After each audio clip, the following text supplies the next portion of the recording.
Subscribe करें fun परदेसी YouTube channel को और साथ में प्रेस करें बेल के आइकॉन को लेटेस्ट वीडियो सबसे पहले जानने के लिए।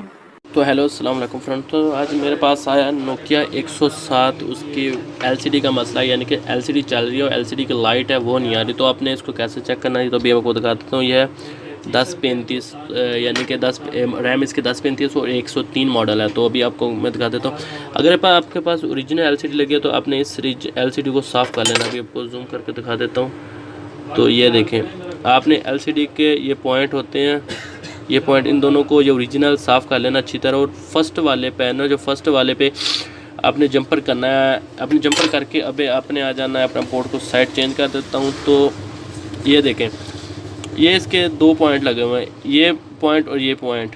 तो आपने क्या करना है, अगर उधर फर्स्ट लगाया तो इधर भी फर्स्ट लगाना है और उधर सेकंड लगा कर इधर सेकंड लगा देना है। तो इससे आपकी एलसीडी की लाइट 100% ऑन हो जाएगी।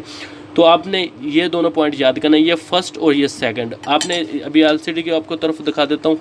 तो आपने क्या करना है कि ये वाला भी हमने इधर से फर्स्ट उठाया है।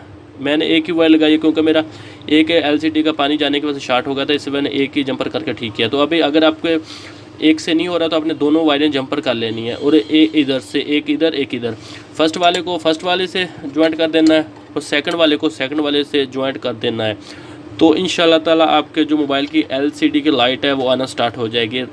ये मॉडल आपको फिर एक दफ़ा रिपीट कर देता हूँ। 1035 और रैम है 1035 और मॉडल है 103। तो आई होप ये मेरी वीडियो अच्छी लगी तो प्लीज़ लाइक शेयर कमेंट्स करना ना बोले। मैं चैनल फन परदेसी को सब्सक्राइब जरूर करना। सो मिलते हैं कोई अगली अच्छी सी वीडियो के लिए। अल्लाह हाफिज़।